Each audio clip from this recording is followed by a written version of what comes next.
5 makanan yang saya hindari setelah saya makin sadar umur.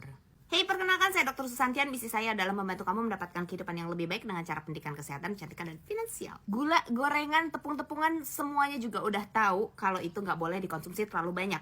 Nah, tapi semakin dengan bertambahnya umur, saya tuh makin sadar kalau ternyata 5 makanan yang akan saya sebutkan ini tuh ternyata, wah, kita terlalu terbiasa untuk bisa mengkonsumsi itu. Sedangkan mereka itu punya efek yang tidak baik untuk badan kita. Apa ajakah mereka? Yang pertama, semua makanan minuman yang pakai pewarna buatan. Mau itu pewarna makanan, mau itu pewarna baju katanya. Saya udah gak mau pegang lagi sebisa mungkin ya teman-teman. Ada kerupuk, ngeri kan ya ngelihatnya ya. Warna-warni banget ya. Ada sereal, ada minuman, warnanya warna-warni banget. Ngeri banget.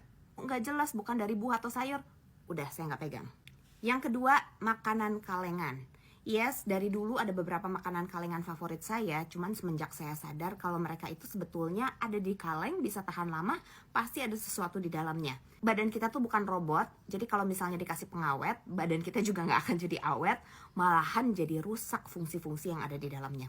Jadi semua makanan kalengan berusaha banget untuk saya hindari. Ketiga, makanan yang tahan banget di suhu ruangan dalam jangka waktu lama. Lama itu bukan cuma sekedar 1-2 hari ya, tapi bulanan bahkan tahunan. Salah satu hal yang saya temukan adalah ketika saya pergian ke luar negeri dan saya naik pesawat terbang, kemudian dikasih roti. Rotinya itu ada di dalam plastik yang udah divakum plastiknya. Dan kemudian saya taruh roti itu di hand carry. Tahu nggak apa yang terjadi? Saya lupa keluarin itu roti setelah 1 tahun. Dan masih ada di situ, bentuknya sama, cuman beda tekstur aja.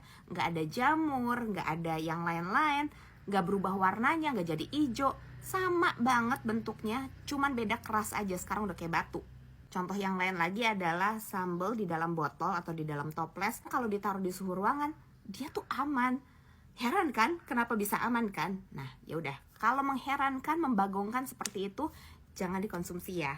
Yang keempat, daging olahan komersil. Contohnya adalah sosis atau segala bentuk jenis daging olahan lainnya yang warnanya sudah menarik, tahan lama, kita nggak bisa lihat lagi, oh emang ada ayamnya, oh emang ada sapinya, ada ikannya di situ, kok nggak kelihatan? Nah, biasanya saya udah nggak konsumsi lagi yang kayak gitu. Yang kelima, keju bohongan.